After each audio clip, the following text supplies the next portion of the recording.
This evening, I had planned to go to the Burger King where I typically go for dinner, and I wasn't allowed in the restaurant because the employees have failed to produce the right kind of employees. It takes that corporation an overnight to replace employees. The challenge for people in the communities there are accustomed to the people who work there. That doesn't mean that each employee is perfect there, but some of them are quite good. Others are not.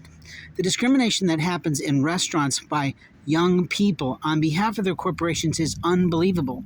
I plugged in this evening at Chick-fil-A, 2301 Prospect in Champaign, Illinois.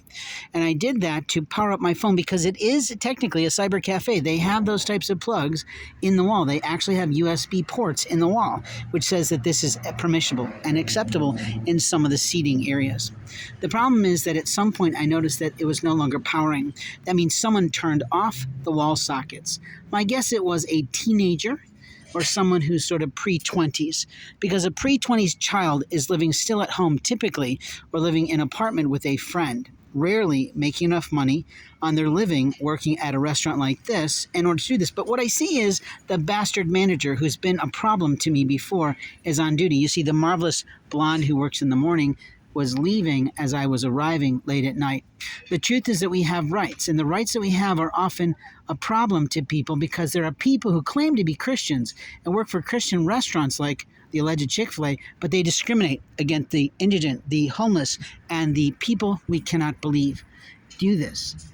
A man's in struggle, and yet you will not help him. What kind of restaurant are you? You allow people to do this, but you allow people to run through your network, run through your Wi-Fi, and interfere with other people's rights in their own personal social media accounts, their own need to download applications and use what's called free Wi-Fi. Now, the government, the United States government, because of my pushing, I believe, because of my interactions in political consulting, has made a huge point to talk about how every American should have access to affordable internet. Well, for someone who's indigent and someone who's sitting in a restaurant, that means free Wi-Fi.